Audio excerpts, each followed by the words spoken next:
আসসালামু আলাইকুম রাসেল ভাই ও প্রিয় লিসেনার্স, আশা করি আল্লাহর অশেষ সহমতে ভালো আছেন এবং সুস্থ আছেন। এটা ভূত.com-এ পাঠানো আমার প্রথম ঘটনা। ঘটনাটির সাথে সরাসরি যুক্ত থাকায় ঘটনাটি অনেক লম্বা। যেহেতু জীবনে প্রথম ঘটনা লিখতে বসেছি, তাই সাজিয়ে লিখতে পারবো কিনা জানি না। যতটুকু সম্ভব সাজিয়ে বলার চেষ্টা করব। ভুল ত্রুটি ক্ষমা সুন্দর দৃষ্টিতে দেখবেন।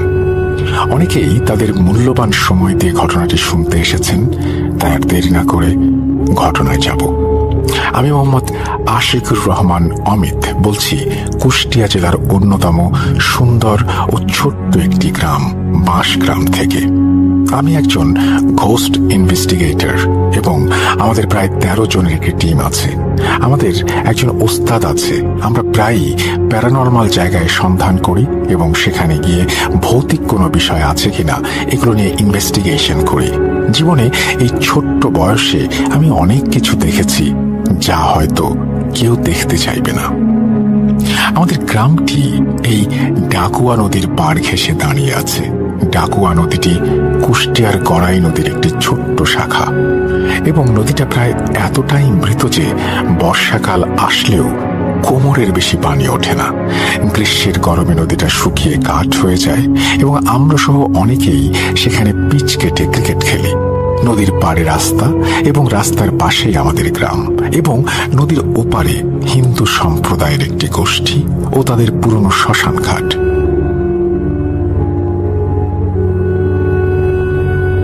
ঘটনার সূত্রপাত হয় 2024 সালের জুলাই মাসে। আমাদের গ্রামের একজন অটো চালক, তার নাম রহিম, তার একটি ছেলে ছিল, তার নাম রতন। বয়স আনুমানিক 7 থেকে 8 বছরের মতো হবে। একদিন বিকেলে ছেলেটি তার একটি ফুটবল নিয়ে খেলতে বের হয়। বাড়ির পাশে একটা খোলা জায়গায় যায় সে, যেখান থেকে নদীটা অনেকটাই দূরে। কিন্তু সন্ধ্যা গড়িয়ে রাত নেমে আসলেও ফিরে আসে না রতন। বাড়িতে না আসায় রতনের মা খুঁজতে বের হন তাকে, কিন্তু অনেক খোঁজাখুঁজির পরেও পাওয়া যায় না। খুঁজতে খুঁজতে রাত আরো গভীর হয়ে যায়। নদীতে তখন কোমর পানি। কিছুক্ষণের মধ্যেই পুরো গ্রামের লোকজন একত্রিত হয়ে খোঁজ করতে শুরু করে রতনের, কিন্তু কোথাও পাওয়া যাচ্ছে না তাকে। এমনকি নদীতেও খোঁজ নিয়ে কিছুই পাওয়া যায় না। কিন্তু এই যে এত কিছু করা হলো, তার যে চিহ্ন মাত্র নেই, এটা মেনে নেওয়া কঠিন। কোনোভাবে রহিম ভাই এবং তার স্ত্রীকে সান্ত্বনা দিয়ে আমরা সবাই খোঁজ বন্ধ করি। সকালে আলো ফুটতেই আমরা আবার বের হই। কেউ কেউ মাইক ভাড়া করে ছুটে যায় আশেপাশের গ্রামগুলোতে। কোথাও নেই রতন। এভাবে কেটে যায় আরো একদিন। পরের দিন সকালে রতনের চাচি বাজারে যাচ্ছিলেন কিছু কেনাকাটা করার জন্য। বলে রাখি, আমাদের এদিকে অটো ভ্যান চলাচল করে সব সময়। তো উনি যখন ভ্যানে উঠে বসেন, তখন ওনার চোখ যায় নদীর মাঝে রতনের লাল ফুটবলের ওপর। তখন উনি চিৎকার করে খবর দেয় পুরো গ্রামবাসীকে। সবাই সেখানে যায় এবং নদীতে নেমে খুঁজতে থাকে রতনকে। কোথাও নেই রতন। এমনকি পানি এতটাই স্বচ্ছ যে পানিতে মাথা ডোবালেও নিচের মাটি সহ সবকিছু স্পষ্ট দেখতে পাওয়া যায়। অনেক খোঁজাখুঁজির পর খবর দেওয়া হয় ফায়ার সার্ভিসে এবং পুলিশকে। খোঁজ চলতে থাকে পানিতে, কিন্তু কোথাও কোনো চিহ্ন নেই। এভাবে খোঁজ চলতে থাকায় প্রায় 2 দিন কেটে যায়, কিন্তু পাওয়া যায় না তাকে। 2 দিন পর আবার ছোট মামা নদীতে নামেন গরু গোসল করানোর জন্য, কিন্তু হাঁটু পানিতে নেমেই গরুটি হঠাৎ কেমন যেন ডেকে ওঠে পানির দিকে তাকিয়ে এবং ছুটে চলে যায়। মামা গরুটিকে ধরতে চেষ্টা করলেও গরুটি দৌড় দিয়ে বাড়িতে চলে আসে। শরীরে কাদা হয়ে যাওয়ায় মামা আবারও নদীতে যায় এবং পানিতে ডুব দিতেই কিছু একটা দেখে উনি পাড়ে উঠেই চিৎকার করে বেহুশ হয়ে যান। তখন রাস্তা দিয়ে যাওয়ার সময় একজন ভ্যান চালক ওনাকে দেখে এবং নিচে এসে ওনাকে হুঁশে ফেরায়। এরপর মামা ওনাকে বলেন নিচে উনি কাউকে বিভৎস অবস্থায় দেখেছেন। তখন ভ্যান চালক আশেপাশের লোকজনকে খবর দেয় এবং সবাই এসে একটা লাশ উদ্ধার করে। লাশটা আর কারো নয়, রতনের। রতনকে এতটা বিভৎস অবস্থায় পাওয়া যায় যে তাকে যদি দুর্বল হৃদয়ের কোনো মানুষ দেখে, সে সহ্য করতে পারবে না। লাশের বিবরণটা ছিল ওর হাত দুইটা আকাশের দিকে, যেমনটা মানুষ আত্মসমর্পণ করলে করে, এবং চোখ দুইটা বের হয়ে গেছে, সাথে ওর জিহ্বা অস্বাভাবিকভাবে বাইরে এসে পড়েছে। তারপর গ্রামের সবাই লাশটা ধরে নিয়ে আসে এবং দাফন কাজ সম্পন্ন করা হয়। কেটে যায় 1 মাস। নদীতে তখন পানি নেমে গেছে অনেকটা। একদিন আমাদের গ্রামের এক মেয়ে শান্তা একটি গামলায় করে কিছু কাপড় নিয়ে নদীতে যায় কাপড় ধুতে, কিন্তু অনেক সময় পার হয়ে গেলেও সে আর ফিরে আসে না।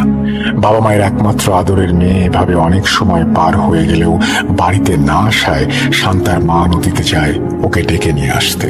কিন্তু নদীর পাড়ে বসে আছে শুধু ওর গামলা ভর্তি জামা কাপড় আর জুতো, এবং পায়ের ছাপ স্পষ্ট বলে দেয় ও নদীতে নেমেছে কিন্তু আর উঠে আসেনি। ব্যাপারটা অল্প সময়ের মধ্যেই জানাজানি হলে সবাই নদীতে নামি আমরা, এবং টানা 4 দিন খোঁজ করার পরও আমরা ব্যর্থ হয়ে ফিরে আসি। সবার মাথায় তখন একটাই প্রশ্ন, এই হাঁটু পানিতে মেয়েটা যাবে কোথায়? মেয়ে হারানোর শোকে পাগলের মতো হয়ে যায় ওর বাবা মা, কিন্তু পাওয়া যায় না তাকে। চলে যায় আরো 5 মাস। বৃষ্টির মৌসুম চলে গেলে নদীর পানি নামতে শুরু করে এবং নদীর পানি শুকিয়ে ওপরের মাটি শক্ত হয়ে যায়। আমরা পিচ কাটার জন্য সবাই মিলে কোদাল ও কাস্তে নিয়ে চলে যাই সেখানে। আমরা প্রায় 20-25 জনের একটি টিম জঞ্জাল সাফ করে নিচে কাটার জন্য নদীর মাঝখানে একটা জায়গা নির্মাণ করি। পিচ কাটা শুরু করি। প্রথমে আমরা সিদ্ধান্ত নেই যে মাটি ওপর থেকে সরিয়ে সমান করে দিলেই হবে। আমাদের দলের একটা ছেলে রকি কোদাল হাতে নিয়ে পিচের কাজ শুরু করে এবং বাকিরা সবাই মাটি সরানোর কাজ করতে থাকে। যখন আমরা পিচের অর্ধেকটা সম্পন্ন করে ফেলেছি তখন রকি আমাদের সবাইকে ডাক দেয় এবং আমাদের রক্তের মতো কিছু একটা দেখায়। শক্ত মাটি, সেখান থেকে রক্ত বের হয়ে আসছে। ওই জায়গায় কেমন নরম তুলতুলে হয়ে আছে। তারপর ওপরের মাটি সরাতেই আমরা ওইখানে একটা পা আবিষ্কার করি। পরে আমরা পুলিশকে ফোন করলে সেখানে পুলিশ আসে এবং লাশ সংগ্রহ করে। তবে আশ্চর্যের বিষয় হলো এই লাশটাও আর কারো নয়, সেই শান্তার। আজ থেকে 5 বছর আগে এই নদীতে যে হারিয়ে গিয়েছিল। তবে ভয়ের ব্যাপার হলো এই যে ওর শরীরের মাংস একটুও পচেনি এবং পুরো শরীরে টিউমারের মতো পানি দিয়ে ফোসকা পড়ে গেছে। আর ওকে এমন ভাবে পুঁতে রাখা হয়েছিল যেন কেউ ওর চুল ধরে মাটির নিচে নিয়ে গিয়েছিল। লাশের বিবরণ, ওই রতনের মতো 2টা হাত আকাশের দিকে, আর চোখ ও জিহ্বা বের হয়ে এসেছে অস্বাভাবিকভাবে। পুলিশ লাশটাকে নিয়ে চলে যায় এবং যাবতীয় কার্যকলাপ শেষ করে জানাজা পড়িয়ে লাশটিকে দাফন দেয়া হয়। শীত চলে যায়, আবার নদীতে পানি আসে বর্ষার সময়। এবার পানির পরিমাণ একটু কম, তবে গ্রামের লোকজন বুদ্ধি করে একটা জায়গায় গর্ত করেছে, সেখানে পাট ডুবিয়ে রাখা যায়। একদিন আমাদের নদীর ওপারে হিন্দু সম্প্রদায়ের একটা ছেলে তার সাথে নদীতে নামেন পাট ডুবিয়ে রাখার জন্য। তারা তাদের কাজটি সম্পূর্ণ করেন, কিন্তু নদী থেকে আর বাড়ি ফিরে যেতে পারেন না। তবে এবার তাড়াতাড়ি তাদের লাশ পাওয়া যায় ওই পাট গাছের কাঁদার ভেতরে, সেখানেই তাদেরকে ডুবিয়ে রাখা হয়েছিল। তখন হাত 2টা উপরে আকাশের দিকে এবং চোখ ও জিহ্বা বের হয়ে এসেছে। মাত্র কয়েক ঘন্টায় লাশের মুখটা এত বিভৎস হয়ে গিয়েছিল যে আমরা যখন লাশ 2টা দেখি আমাদের হৃৎপিণ্ড কেঁপে ওঠে। পুলিশ এবারেও তদন্ত চালায়, কিন্তু কিছু পায় না। তবে এইবার আমাদের টিমের সবাই মিলে একটা আলোচনা করি এবং রহস্য উদ্ঘাটনের জন্য প্ল্যান করি। একটা কথা বলে রাখি, আজ থেকে 9 বছর আগে আমাদের একজন হুজুরের সাথে দেখা হয়েছিল। রাজশাহী থেকে তিনি এসেছিলেন। উনি রাস্তায় অচেতন হয়ে পড়েছিলেন। আমরা ওনাকে নিয়ে স্থানীয় একটা প্রাইভেট হাসপাতালে ভর্তি করে দিই। ওনার চিকিৎসা করাই এবং সুস্থ হওয়ার পর উনি আমাদের সবাইকে একটি করে কাল রঙের পাথর দেন, যেটা আমরা সবাই আংটির মধ্যে সেট করে ব্যবহার করতাম। আলোচনা শেষ করি। আমরা সিদ্ধান্ত নেই আজকে রাতে আমরা নদীতে ওই শ্মশান ঘাটে যাব এবং 3 জন করে টিম বানিয়ে দেখব আসলে এখানে কি ঘটছে। যেই ভাবা সেই কাজ। আমরা রাতে 10টার সময় আমাদের স্পেশাল টর্চ ও ক্যামেরা সহ যাবতীয় কার্যকলাপের সম্পূর্ণ জিনিসপত্র লুকিয়ে শ্মশানে নিয়ে যাই। বলে রাখি, শ্মশানটা খুবই পুরনো এবং এই শ্মশানের পাড় ঘেঁষে দাঁড়িয়ে আছে বিশাল এক বটগাছ। ওই বটগাছের দিকে তাকালে মনে হয় যেন পুরো একটি গ্রামের ছায়া দেওয়ার জন্যই সে দাঁড়িয়ে আছে ওভাবে। যাই হোক, আমার টিম মেম্বারদের বুঝিয়ে আমরা 4টা দলে ভাগ হয়ে যাই এবং আলাদা আলাদা জায়গায় ক্যামেরা অন করে টর্চ হাতে বসে থাকি। আর চারিদিকে শুধু অন্ধকার আর অন্ধকার। শুধু বাজারের দোকানে লাইট জ্বালানো হয়েছে। রাত 2:15 হঠাৎ করে বাজারের সব আলো বন্ধ হয়ে গেল। বুঝতে পারি বিদ্যুৎ চলে গেছে। এবার চারিদিকে অন্ধকার এসে আমাদের ঘিরে ফেলে। হঠাৎ আমার দলের একজন বলে, ভাই দূরে তাকাও, দেখো কিছু একটা আসছে। আমি তাকিয়ে দেখি আসলেই আবছা একটা আলো খুব ধীর গতিতে নদীর ওপর দিয়ে আসছে। তবে ওটা অনেক দূরে এবং আমাদের কাছে আসতেও অনেক সময় লেগে যাবে। আমরা এবার সবাইকে মেসেজ দিয়ে বলি একসাথে হওয়ার জন্য। সবাই, এবং একসাথে হলে আমরা সবাই এক দৃষ্টিতে ক্যামেরা অন করে ওই আলোটার দিকে তাকিয়ে থাকি। আলোটা আস্তে আস্তে স্পষ্ট হতে থাকে এবং মনে হচ্ছে একটা ছোট নৌকায় একজন বসে আছে যার শরীর থেকে এমন আলো বের হচ্ছে। আমরা ভাবি, আচ্ছা নদীতে পানির ব্যবস্থা আর যে পরিমাণ কচুরি পানা আছে, নদীর উপর থেকে আপনা আপনি নৌকাটা আসছে কিভাবে? কিছুক্ষণ পর ওই আলোটা আমাদের আরো কাছে চলে আসে। আমরা দেখি, যা দেখি পৃথিবীর কেউ যেন সেই দৃশ্য না দেখে। একটা সাদা অবয়ব যার হাতে একটি মাথা, যেটা সে 2 হাত দিয়ে ধরে দাঁড়িয়ে আছে। আমাদের সামনে অনেক কালো একটা অবয়ব, যা অন্ধকারের চেয়েও ভয়ঙ্কর। ওই সাদা অবয়বটির আলো ছায়ায় তাদের উপস্থিতি স্পষ্ট বোঝা যাচ্ছিল। যখন এভাবে তারা শ্মশানে এসে পৌঁছালো, এক এক করে প্রত্যেকটি কালো অবয়ব মিলিয়ে গেল। হ্যাঁ, আলোর সাথে আমরা দেখেছিলাম কালো অবয়ব, কিন্তু ওই সাদা অবয়বটা সেভাবেই দাঁড়িয়ে রইল। হঠাৎ আমাদের টিমের একজন ফিসফিস করে বলল, ভাই এটার তো কোনো ভিডিও রেকর্ড হচ্ছে না। তখন আমি ক্যামেরার দিকে তাকালাম, আসলেই কিছুই দেখা যাচ্ছে না। ঠিক কি দেখেছি, ঠিক দেখেছি নাকি আমার মস্তিষ্ক কোনো বিকৃত করেছে আমি বুঝতে পারছি না। কিছুক্ষণ পর হঠাৎ মনে হলো নদীতে প্রবল বেগে স্রোত হচ্ছে এবং প্রচুর পানি নদীতে, কারণ স্রোতের আওয়াজ স্পষ্ট শোনা যাচ্ছে, বোঝা যাচ্ছে। আমরা সবাই তখন বুঝতে পারলাম আজকে হয়তো আমাদের সাথেও খারাপ কিছু ঘটতে চলেছে। হঠাৎ করে একটা তীব্র গোঙানির আওয়াজ কানে এলো। আওয়াজটা এতই তীব্র ছিল যে আমাদের কানের পর্দা ছিঁড়ে যাবার অতিক্রম। আমরা কান চেপে অবয়বটির দিকে তাকাতেই দেখি মহিলার একটা মাথা এবং মাথাটির থেকে জিভ বের হয়ে এসেছে। তারপর সেই মাথাটাকে পানিতে ফেলে দিয়ে তারা আবার চিৎকার করে, গোঙাতে থাকে। আমি তখন বুঝতে পারলাম কালকে হয়তো এই নদীতে একটা লাশ পাওয়া যাবে যেটার মাথা থাকবে না।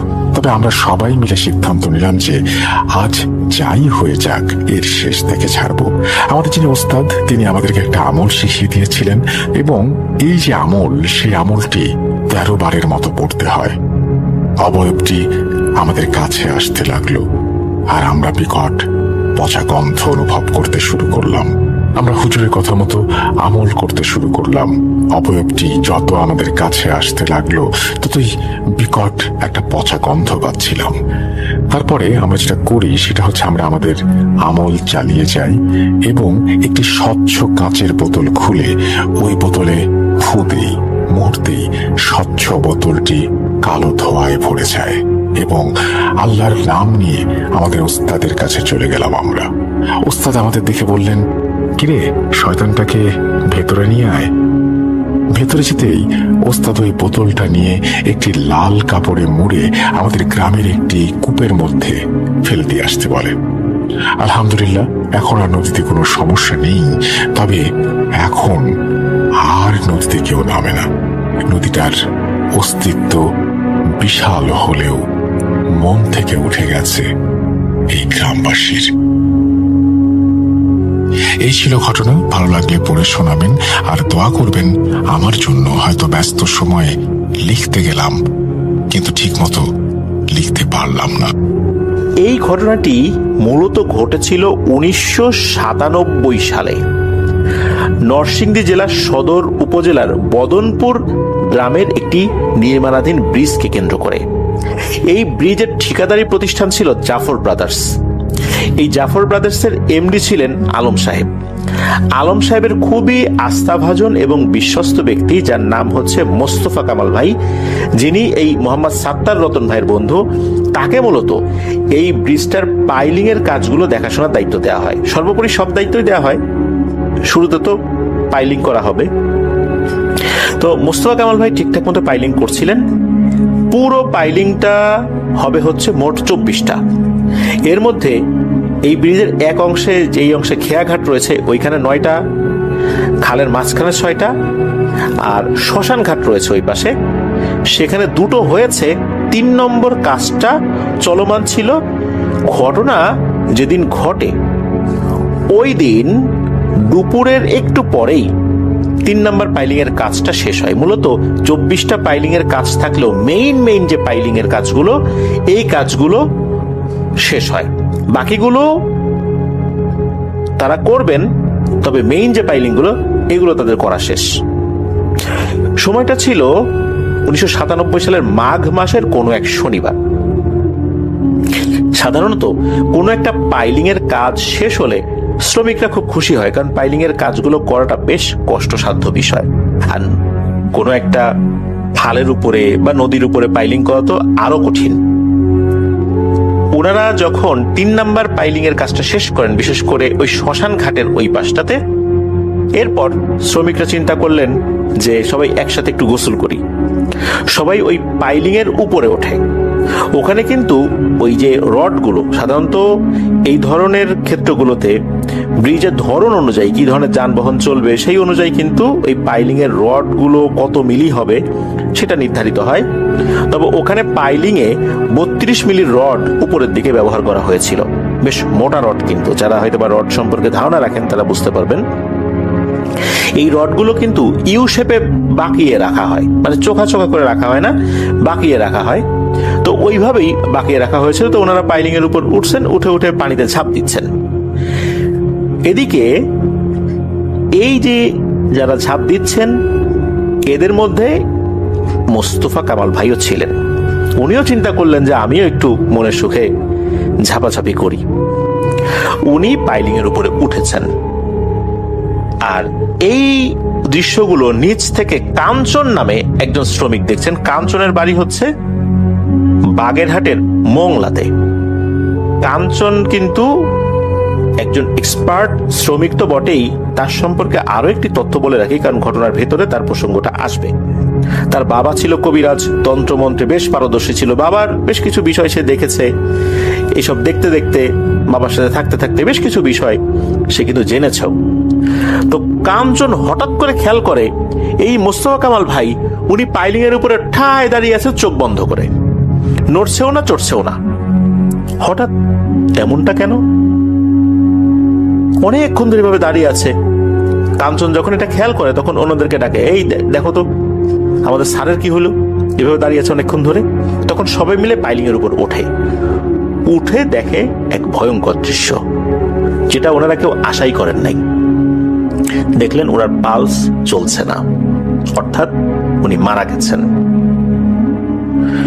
তখন দ্রুত ওখান থেকে নামিয়ে নরসিংদী সদর হসপিটালে ভর্তি করানো হয়। সেখানকার ডাক্তারও তাকে মৃত ঘোষণা করেন। এভাবে হুট করে মারা গেছে, বোঝা গেল ওনার কপালে কোনো কিছুর আঘাত লেগেছে। পোস্টমর্টেম তো করতেই হবে। ওই দিন পোস্টমর্টেমের জন্য 7টা লাশ অপেক্ষমান ছিল। 3টা লাশের পোস্টমর্টেম ইতোমধ্যে হয়ে গেছে। 4 নম্বর লাশের পোস্টমর্টেম হবে। এই 4 নম্বর লাশটাই হচ্ছে এই মোস্তফা কামাল ভাইয়ের লাশ। ওই সময় কাঞ্চন সহ আরো বেশ কয়েকজন শ্রমিক তারা ডাক্তারকে জানালেন যে ডাক্তার সাহেব দেখুন, আমাদের এই জাফর ব্রাদার্সের যিনি এমডি আলম সাহেব, উনি ঢাকা থেকে রওনা দিয়েছেন। উনি অল্প সময়ের মধ্যে এসে পৌঁছে যাবেন। উনি না দেখা পর্যন্ত আপনি লাশটা পোস্টমর্টেম করবেন না, প্রয়োজনে পরের লাশ পোস্টমর্টেম করেন, ওনারটা থাক। উনি কাছাকাছি চলে আসবেন, হয়তোবা চলেও আসছেন, অল্প সময়ের মধ্যে ঢুকে যাবেন, কারণ অনেকক্ষণ আগে রওনা দিয়েছেন বলে আমরা শুনেছি। সুতরাং আপনি পোস্টমর্টেম এখন করবেন না এই লাশের। ডাক্তার সম্মতি দেন। বেশ কিছুক্ষণ পর আলম সাহেব তার একজন সাইড ইঞ্জিনিয়ার নিয়ে চলে আসেন। চলে আসার পর উনি লাশটা দেখতে চান। কাঞ্চন কিন্তু দাঁড়িয়েই ছিল রহস্য ভরা চোখে। কাঞ্চন বলে, স্যার লাশটা দেখেন। উপর থেকে যখন কাপড়টা আলম সাহেব সরান, আলম সাহেব তো বিস্মিত হয়ে যান। এ কি, এটা উনি কি দেখছেন? উনি দেখেন যাকে ডাক্তাররা মৃত ঘোষণা করেছে, ডেথ সার্টিফিকেটও মোটামুটি খসড়া করে ফেলেছে, এই ব্যক্তির বাম চোখের পাতা কিছুটা নড়ছে এবং ডান হাতের একটা আঙ্গুল হালকা হালকা নড়ছে বলে তার কাছে মনে হচ্ছে। উনি অন্যদেরকে বললেন যে দেখো তো, আমি যেটা দেখছি তোমরাও কি সেটাই দেখছো? তখন অন্যরাও বিস্মিত হয়ে সেই দৃশ্যটাই দেখেন। তখন উনি দ্রুত হসপিটাল থেকে ল্যান্ড ফোনে যোগাযোগ করেন ঢাকা মেডিকেলে থাকা ওনারই বন্ধু একজন ডক্টরের সাথে। তাকে যখন এই বিষয়টা জানানো হয়, তখন উনি জানান যে তুমি একটু দেখো যে রোগীর হার্টবিট চলছে কিনা। এরপর দেখা গেল রোগীর হার্টবিট চলছে।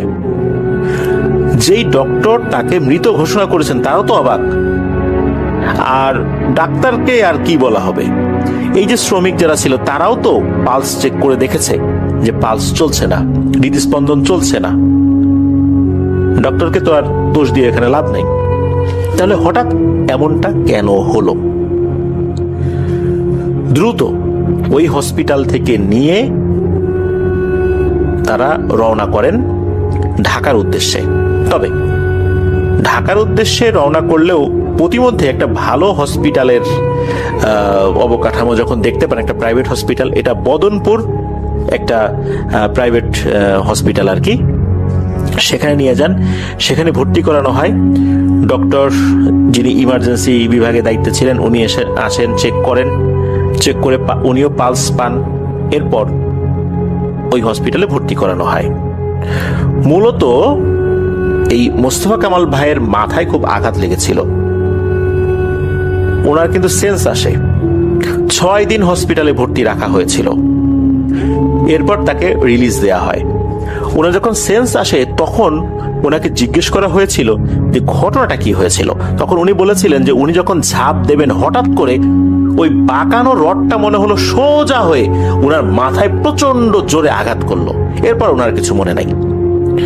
অথচ রড কিন্তু বাঁকানো, 32 মিলির একটা বাঁকানো রড একা একা সোজা হয়ে তার মাথায় আঘাত করবে, এটা কি আসলে বিশ্বাসযোগ্য?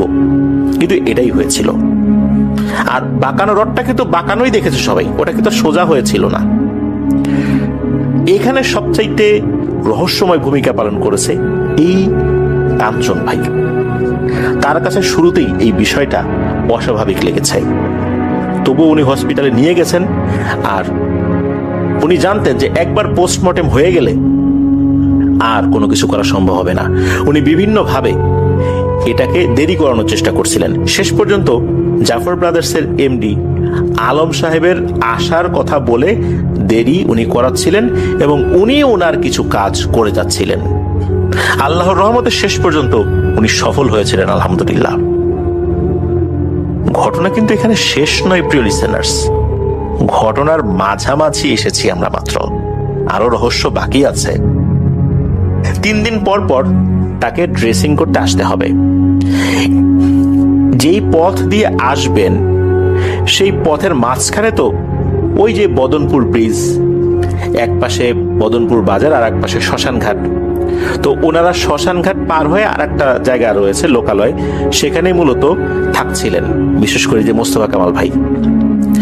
আর ওই সময় যে নৌকাগুলো চলতো, এই নৌকায় যারা মাঝির দায়িত্ব পালন করতেন, এমন একজন মাঝির সাথে মোটামুটি পরিচয় হয়ে গিয়েছিল, কাঞ্চন ভাইয়েরও পরিচয় হয়ে গিয়েছিল, মোস্তফা কামাল ভাইয়ের সাথে পরিচয় হয়ে গিয়েছিল। কারণ হচ্ছে এই আসা যাওয়ার পথে বিশেষ করে ওনারা যে ড্রেসিং করানোর জন্য আসবেন, বিশেষ করে এই যে কাঞ্চন ভাই মোস্তফা কামাল ভাইকে নিয়ে যে আসবেন, যেই নৌকায় আসবেন, সেই মাঝিটা বেশ এক্সপার্ট একজন লোক, তার সাথে সম্পর্ক ভালো হয়ে গিয়েছিল। মাঝে মাঝে তো দেরি হয়ে যেত আসতে, কারণ হচ্ছে ওই জায়গাটা 1997 সালের প্রেক্ষাপটে এমন ছিল যে সন্ধ্যার পর ওদিক দিয়ে লোকজন চলাফেরা করতোই না। আশেপাশে যে মসজিদগুলো ছিল, এশার নামাজেও লোকজন খুবই কম আসতো, আর এশার নামাজ পড়া হয়ে গেলে রাস্তায় একটা কুকুর বিড়ালের দেখা পাওয়াটা মুশকিল হয়ে যেত। এই কারণে যেদিন ড্রেসিং করার জন্য আসতেন ওরা, 3 দিন পর পর আসতে হবে, ওই সময় মাঝিকে বলে রাখা হতো যে মাঝি ভাই আপনি কিন্তু কাছাকাছি থাকবেন, ডাকলেই চলে আসবেন, আপনি ঘুমাই যান না। মাঝির বাড়িটা অবশ্য কাছাকাছি ছিল, মানে জোরে যদি মদনপুর বাজারের এই সাইড থেকে ডাক দেওয়া হয়, উনি ওই শ্মশান ঘাটের ওই পাশে ওনার যে বাড়ি সেখান থেকে শুনবেন। এই জন্য খুব একটা চিন্তা এই মোস্তফা কামাল ভাই এবং এই কাঞ্চন ভাই কারোর মধ্যেই ছিল না। ওনারা 3 দিন পর পর যেতেন আসতেন। এর মধ্যে একটা ব্যাপার, সেটা হচ্ছে যে কাঞ্চন ভাই কিন্তু বাড়িতে যান নাই, অথচ দেখুন ওনার পরিণতি কি হওয়ার কথা ছিল। ওনার চলে যাওয়ার কথা ছিল কবরে। সেই মানুষ উনি বাড়িতেও যান নাই, হসপিটাল থেকে সুস্থ হয়ে আবার উনি কর্মস্থলে ফেরত এসেছেন। আল্লাহ যাকে বাঁচাতে চান তাকে কি কেউ মারতে পারে? নিশ্চয়ই না। আবার আল্লাহ যাকে মারতে চান তাকে কি কেউ বাঁচাতে পারে? নিশ্চয়ই না। যাই হোক, এই যে ড্রেসিং করাতে হবে বেশ কিছুদিন ধরে, 3 দিন পর পর, এবং 3 দিন পর পর কি অবস্থা এটাও ডক্টর বুঝবেন, যেহেতু বড় একটা বিপদ থেকে উনি ফেরত এসেছেন আল্লাহর রহমতে। যেই রাত্রে আর একটা ঘটনা ঘটে, সেই দিনের বেলা ওনারা গিয়েছেন মদনপুর সেই প্রাইভেট হসপিটালে। ওই দিন আবার ওই হসপিটালে প্রচন্ড রোগীর চাপ। যেই ডক্টর ড্রেসিং করেন ওই ডক্টর বেশ ব্যস্ত ছিলেন, আর ওই ডক্টরকে ছাড়া মোস্তফা কামাল ভাই আর কাঞ্চন ভাই অন্য কাউকে ড্রেসিং করাবেনও না। যেহেতু বেশ কিছুদিন আসছেন, ডক্টরের সাথেও একটা ভালো সম্পর্ক হয়ে গিয়েছিল, ডক্টরও শুনেছেন যে উনি মানে মারাই গেছিলেন, মৃত অবস্থায় নিয়ে যাওয়া হয়, এরপরে এই ঘটনা। এই জন্য ওনার বিষয়ে ডক্টরেরও কিন্তু একটা আগ্রহ ছিল, যার কারণে ডক্টর বলছিলেন যে ঠিক আছে, আপনারা যেহেতু আমার কাছে যারা করাবেন না, একটু অপেক্ষা করেন, কিছু ইমার্জেন্সি রোগী আছে, এদেরকে দেখে তারপর ড্রেসিংটা করাই। যদিও ড্রেসিং করানো অল্প সময়ের কাজ, তারপরও এমন ইমার্জেন্সি কিছু রোগী ওই সময় আসছিল যে তাদেরকে রেখে ড্রেসিং করতে উনি আসলে যেতে পারছিলেন না। যাই হোক, সবকিছু করা হয়। এরপরে যে আবার আসবেন, তো এরপর ওনারা যখন আসছেন অনেক দেরি হয়ে যায়। আসলে মূলত যেই জায়গাতে এই হসপিটালটা ছিল, এই জায়গাটার নাম হচ্ছে হাসনাবাদ। মূলত বদনপুর থেকে এই হাসনাবাদের দূরত্ব প্রায় 22 থেকে 25 কিলোমিটার, ওইখানেই হসপিটালটা ছিল। তো এই বদনপুরে যখন ওনারা আবার আসছেন, অনেক রাত হয়ে গেছে, তখন তো রাত প্রায় 10:30। আর একটু আগে তো বললামই যে ওখানে সন্ধ্যার পরেই লোকজন পাওয়া মুশকিল হয়। যখন ওই বদনপুর বাজারে আসছেন, বাজারের পাহারার দায়িত্বে থাকা যিনি নাইট গার্ড আছেন, উনি বলছেন যে বাবারা তোমরা এখন কোথায় যাও? তখন ওরা বলেন যে আমরা তো এই যে ব্রিজের দায়িত্বে আছি। তখন বলে যে এত রাত্রেবেলা তোমরা এদিকে যাচ্ছ, পার হবা, শ্মশান ঘাটে যাবা, ওইদিকে আবার তোমরা ইসে যাবা, তোমাদের থাকার জায়গায় যাবা, এত রাত্রে যাইতে হবে না, তোমরা এখানেই থাকো, বসো, গল্প গুজব করি। আসলে রাত বাজে 10:30, রাত পার হতে তো তখনও অনেক দেরি, তখন তো শীতকাল চলছে, মাঘ মাসের কোন এক শনিবার ঘটনা ঘটছে, এরপর থেকে তো চলছে, তখন তো শীত। আর শীতকালে রাত পার করা ঠান্ডার মধ্যে, এটা কিন্তু চারটিখানি কথা না। আর শীতকালে রাতও তো অনেক বড় হয়। তখন এই কাঞ্চন ভাই বলছে যে না চাচা, আপনি চিন্তা করবেন না, আমাদের মাঝি আছে, মাঝিকে ডাক দিলে চলে আসবে। তখন এই যে যিনি নাইট গার্ড চাচা, উনি ইতস্তত বোধ করছিলেন, আসলে উনি যেতে দিতে চাইছিলেন না কোন একটা কারণে। এরপর কি আর করা, ওনারা তো যাবেনই। ওনারা বদনপুর বাজারের যে খেয়াঘাটটা আছে ওইখানে চলে আসছেন। আসার পরে ওই মাঝি ভাইকে ডাকছেন, ও মাঝি ভাই, ও মাঝি ভাই, এরকম ডাকছেন, অনেকক্ষণ ধরে ডাকছেন, না হলে 50-60টা ডাক দিয়েছে চিৎকার করে করে। একবার মোস্তফা কামাল ভাই ডাক দেয়, একবার কাঞ্চন ভাই ডাক দেয়, এইভাবে ডাকাডাকি করছে। এখন এই যে ডাকাডাকি করছে, কোনো সারা শব্দ নাই, অথচ শীতকালে কিন্তু চতুর্দিকে একদম নিস্তব্ধ থাকে, কিন্তু কোনো সারা শব্দ পাওয়া যাচ্ছে না মাঝির, অথচ মাঝির ডাক কিন্তু শোনার কথা। এবং অনেকক্ষণ ডাকার পর হঠাৎ করে মনে হলো হালকা হালকা ছলাৎ ছলাৎ শব্দ ওনারা পাচ্ছেন।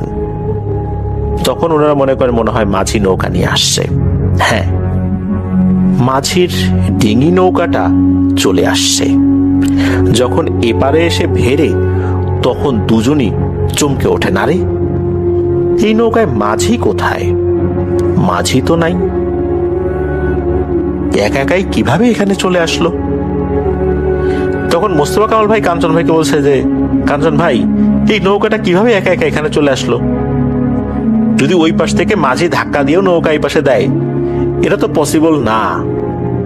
ধাক্কা দিলে এত দূর আসবে না নৌকা, আর যদি সে ধাক্কা দিবে ও পাশ থেকে তো কিছু বলবে, আর ধাক্কা দেওয়ার পর এটা যে একদম আমাদের কাছে এসেই ঠেকবে এটাও তো বলা যাবে না। ঘটনাটা কি?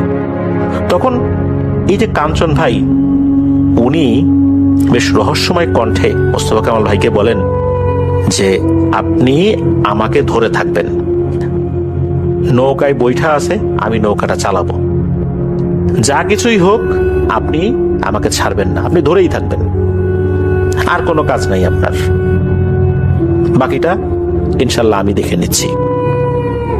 এরপর দুজনে নৌকায় ওঠেন, আর কাঞ্চন ভাই বৈঠা দিয়ে নৌকা চালানো শুরু করেছেন। এই পাশের খেয়াঘাট থেকে কিছুটা যখন এগিয়েছেন, এরপরে নৌকা আর আগায় না, নৌকা খালি চতুর্দিকে ঘোরে। নৌকায় বৈঠা দিলে কিন্তু অনেক সময় দেখা যাচ্ছে, বা বৈঠা দিয়ে চালানোর চেষ্টা করলে অনেক সময় নৌকার মাথা ঘুরতে থাকে একই জায়গায়, এমনটা হচ্ছে, নৌকার আগায় না। কাঞ্চন ভাই কিন্তু নৌকা চালানো এক্সপার্ট একজন মানুষ, উনি কোনোভাবেই নৌকাটা ওখান থেকে সরাতে পারছেন না, একই জায়গায় নৌকার মাথা ঘুরছে। এদিকে এই যে মোস্তফা কামাল ভাই, উনি চুপ করে আছেন, কারণ ওনাকে ওইটাই বলা হয়েছিল যে আপনি চুপ করে থাকবেন, কোনো কথা বলবেন না ওপারে না যাওয়া পর্যন্ত। উনি তো চুপ করে আছেন। এইভাবে কেটে যায় প্রায় 1.5 ঘন্টা। 1.5 ঘন্টা পর নৌকায় এসে এই পাশে লাগে, অথচ 5 মিনিটের পথ, 1.5 ঘন্টা লেগেছে। ওপারে নামার পর তখন মোস্তফা কামাল ভাই বলছে যে, ভাই ঘটনাটা কি হলো? এতটা সময় কি করলাম এখানে? এত সময় লাগলো কেন? তখন কাঞ্চন ভাই বলছে যে, এখান থেকে বাসায় গিয়ে বলি, এখন এটা না বলি। এ কথা শোনার পর মোস্তফা কামাল ভাই সায় দেন যে, হ্যাঁ ঠিক আছে, বাসায় গিয়ে শুনি। যাওয়ার পথেই তো মাঝির বাড়ি, ওনারা আগে মাঝির বাড়ি গেছেন। যাওয়ার পরে এই কাঞ্চন ভাই মাঝিকে ডাক দিয়েছেন, মাঝি তো এক ডাকি উত্তর নিছে। মাঝিকে বলছে, ও মাঝি ভাই, আপনাকে যে এতবার ডাক দিলাম আপনি শুনলেন না। মাঝি বলে, শুনি নাই, কে বলছে? আমি তো আপনাদের একটা ডাক শুনছি, আমি শুনলাম একবার ডাক দিলেন, কিন্তু এরপর আমি তো কোনো আর ডাক শুনলাম না। আমি চিন্তা করলাম মনের ভুল হলো নাকি, কারণ আমি তো আপনাদের অপেক্ষায় ছিলাম, যেহেতু অনেকক্ষণ ধরে আপনাদের ডাকের অপেক্ষায় ছিলাম, মনের ভুল হওয়াটাই স্বাভাবিক, কোনো একটা শব্দকে আপনাদের ডাক মনে করতে পারি। একবারই ডাক শুনেছি, এরপর কিন্তু আমি আর ডাক শুনি নাই। ভেবেছি যে আপনারা হয়তোবা আর আসবেন না, তবুও কিন্তু আমি জেগেই আছি, কিন্তু আপনাদের ডাক একটার পর আর শুনি নাই। মোস্তফা কামাল ভাই চমকে ওঠেন, কি বলেন আপনি? একটা ডাক শুনেছেন? আমরা 50-60টা ডাক দিয়েছি অনেকক্ষণ ধরে, আপনি অন্য ডাক শোনেনি নাই? মাঝি বলেন, না আমি শুনি নাই। তখন মোস্তফা কামাল ভাই বলেন যে, আপনার ডাক না শোনা, নৌকা একা একা চলে আসা, নৌকা একই জায়গায় ঘুরতে থাকা, কি রহস্য হতে পারে? এই কথা শোনার পর মাঝি আবার চমকে উঠছেন যে, তাই নাকি? বলেন কি, নৌকা একা একাই চলে গেছে? আপনারা আবার সেই নৌকা নিয়ে পার হয়ে আসছেন? ঘটনা কি? ওই সময় কাঞ্চন ভাই বলতেছেন যে আচ্ছা ঘটনা পরে বলবো না, এখন থাক। কিন্তু মাঝি এবার পিড়াপিড়ি শুরু করছে, না বলেন তো ভাই ঘটনাটা কি, আমি কেন একটা ডাক শুনলাম আর ডাক বলে কেন শুনলাম না। তখন মোস্তফা কামাল ভাইও তো বলতেছেন। এরপরে আর কাঞ্চন ভাই না করেন নাই, উনি বলতে থাকেন এক ভয়ঙ্কর ঘটনা। উনি বলতে থাকেন যে যখন এই মোস্তফা কামাল ভাই হঠাৎ করে আক্রান্ত হয়েছিলেন, ওই সময় তো বুঝতে পারেন নাই যে কেন ওভাবে দাঁড়িয়ে আছেন। তারপরে উনি কিছুটা বুঝতে পারেন যে মোস্তফা কামাল ভাইয়ের সাথে কোনো একটা ঘটনা ঘটেছে। এরপরে উনি ওনার মতো করে রুকিয়া করছিলেন, আস্তে আস্তে ডিলে করছিলেন যাতে করে ওনার পোস্টমর্টেমটা দেরি হয়। আল্লাহর অশেষ রহমতে ওনার হৃদস্পন্দন ফেরত আসে। উনি বুঝতে পারেন এখানে কোনো পিশাচ জিনের হস্তক্ষেপ রয়েছে, যার কারণেই এটা হয়েছে। আল্লাহর রহমতে ওই যাত্রায় মোস্তফা কামাল ভাই কিন্তু বেঁচে ফিরেছেন, আলহামদুলিল্লাহ। যখন এই নৌকা নিয়ে ওনারা পার হবেন, তখন নাকি হঠাৎ করেই ভয়ঙ্কর এক পিশাচ এসে সামনে দাঁড়ায়, ওই খালের মধ্যেই কাঞ্চন ভাইয়ের সামনে এসে বলে, কাঞ্চন, সব দোষ তোর, তোর কারণে আমি ওকে দিতে পারি নাই। ওকে তো আমি ওই সময় মেরে ফেলছিলাম, প্রায় ওকে তো আমি ওই সময় নিয়ে যাইতাম। ওর সাথে সাথে আমি হাসপাতাল পর্যন্ত গেছি, অনেক চেষ্টা করছি, তোর কারণে নিতে পারি নাই। ওর হার্টবিট ফেরত আসছে। এরপর আমি ওকে নেয়ার অনেক চেষ্টা আবারও করছি, তোর কারণে পারি না। তুই চলে যাবি, যা, এই লোককে এখানে রেখে যা, দেখ আমি ওকে কি করি, ওকে আমার লাগবে। তখন কাঞ্চন ভাই বলছে, তুই তো বুঝেই গেছিস, আমিও বুঝে গেছি কিছু একটা ব্যাপার আছে। তুই ভাবলি কিভাবে যে আমি তোকে একে নিতে দেব আমার সামনে থেকে? মর্গ থেকে আল্লাহ ওকে ফেরত নিয়ে আসছে, আর তোর কাছে দিয়ে দেব এই চিন্তাও করিস না। ওদিকে পিশাচ বারবার বলছে, কাঞ্চন, বাড়াবাড়ি করিস না, তুই যাবি, যা, তোকে কিন্তু ছেড়ে দেব, একে আমি ছাড়বো না। এরপর নাকি কাঞ্চন ভাইয়ের সাথে অনেক বাক বিতণ্ডা হচ্ছে। ওই পিশাচটা কাঞ্চন ভাইয়ের শরীরে আঁচড় দিচ্ছে। এই সমস্ত কথাবার্তা একটা শব্দও এই মোস্তফা কামাল ভাই শুনতে পারছে না। কাঞ্চন ভাই যে ওই পিশাচটার সাথে কথা বলছে, সে কিছুই শুনতে পাচ্ছে না।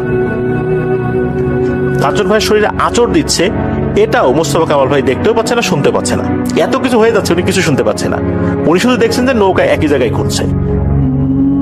এসব কথা যখন কাঞ্চন ভাই বলেন মাঝিকে এবং মোস্তফা কামাল ভাইকে, মোস্তফা কামাল ভাই তো অবাক হয়ে যান যে এর ভিতরে এত কিছু ঘটে গেছে, তুমি আমাকে বলোও নাই। তখন কাঞ্চন ভাই আরো বলেন যে ওর সাথে যুদ্ধ করে এই নৌকাটা নিয়ে এই পাশে আসছি, ওই পিশাচটা এত সহজে ছাড়বে বলে মনে হচ্ছে না।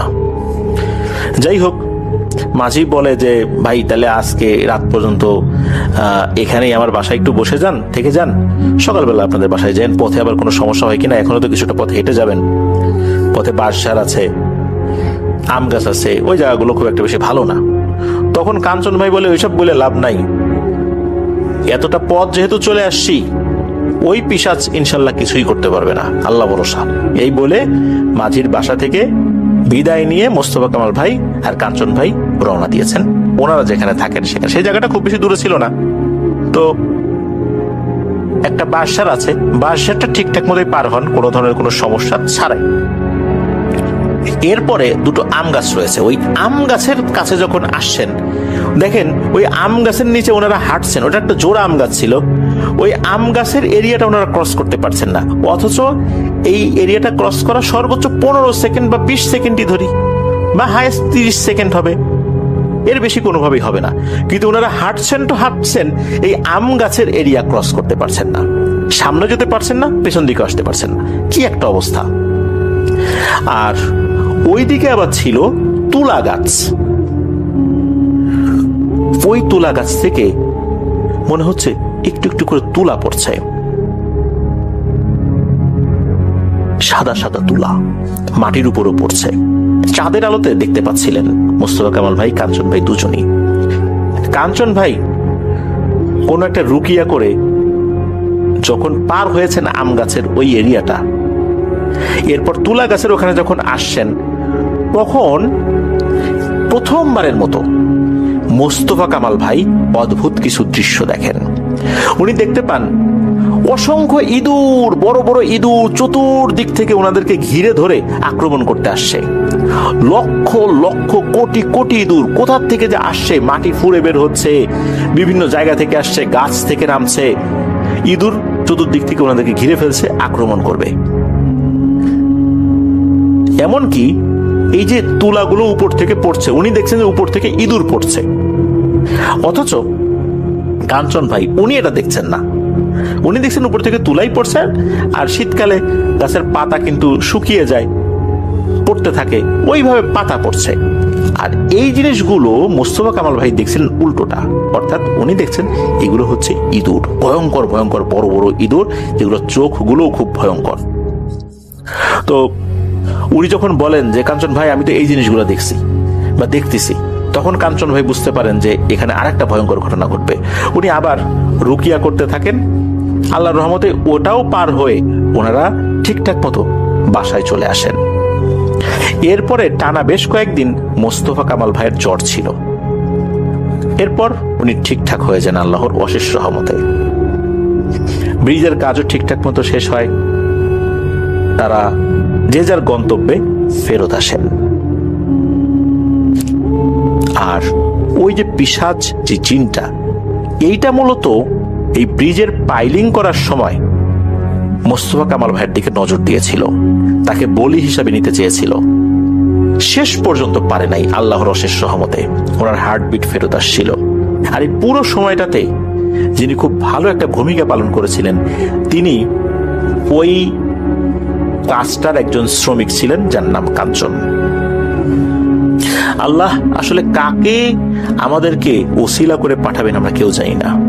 আল্লাহ ওসিলা ছাড়াও আমাদেরকে বাঁচাতে পারেন, কখনো ওসিলা দিয়ে বাঁচাতে পারেন।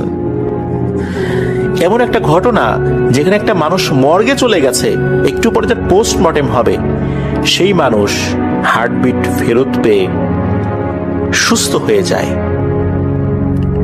এটা আল্লাহর অশেষ রহমত ছাড়া কি আর কিছু? ওই পিশাচটা শেষ পর্যন্ত তার হার্টবিটটা বন্ধ করে রাখতে পারেনি, একটা পর্যায়ে এসে সেটা চালু হয়ে যায়।